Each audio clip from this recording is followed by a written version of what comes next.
Jay, today I'm going to dispense with the pleasantries and just dive right on in. Could Game of Thrones be the next Mona Lisa? Here's my caveat. If you think about this just a little too much, the theory may not float past your "this is a shit idea" filter. Here is my premise. The Mona Lisa is arguably the most famous painting of all time. But why is it famous? Sure, it was painted by a famous painter during a famous period in painting history. It has a definite air of mystery about it down to when it was actually even painted. But what was the reaction to the Mona Lisa when it was actually painted? Was it groundbreaking? Were people cramming themselves into a small studio or museum just to catch a glimpse? Did people at the time know that it was so profound that someday it was going to make history? Could they just tell that someday it was going to be in every textbook and arguably the most famous painting of all time? Or is it famous because it's famous?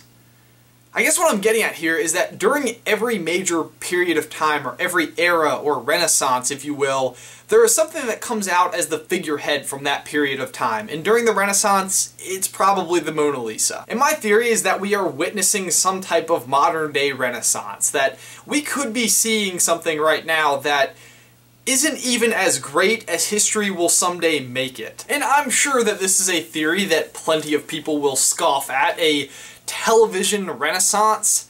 That is absurd. But it is a type of artistic medium that seems to be evolving, especially here in late. There are concepts that have been created, repeated, and in some cases perfected. Some television shows could be seen as way ahead of their time, the first of their kind, and then of course the best of their kind. Which brings me to my point.